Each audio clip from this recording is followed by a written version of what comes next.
สวัสดีค่ะพี่น้องคะเย็บกีบแบบพี่น้องคะกีบแบบแมงดาซ้อนนะคะนี่ค่ะปวดแขนพี่น้องว่าสิเฮ็ดฮอตเด็กผัดก็จะบวไหวปวดแขนแห้งทุกแตนตอดนะนี่แหละค่ะเจ้าเขาปรับมาเบิ่งวิธีการเฮ็ดนำกันค่ะพี่น้องอาจจะเห็นอึอายะหกเนี่ยเด้อพี่น้องเด้อมองเฮ็ดเวียกแท้จริงก็ต้องหกในนี่แหละพี่น้องเลย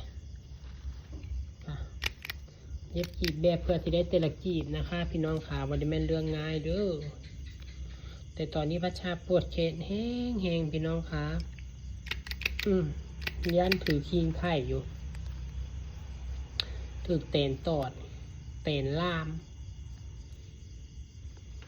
ปวดไปเบิดในแขนย้อนไปเกาะตองนี่แหละพี่น้องกับโบหินหั่งเตนนี่นะ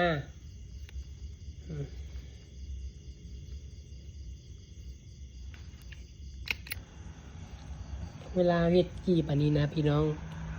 เอาสิธนัดข้างหนึ่งสิบอธนัดมีไผ่ปิ่นคือพัชชาบอกนี่เอากระสิได้กีบแมงดาเพิ่มอีกจะกีบก่อนนี่เสร็จเรียบร้อยงามบอกคะเดี๋ยวมื้ออื่นจังไปยิบแบบ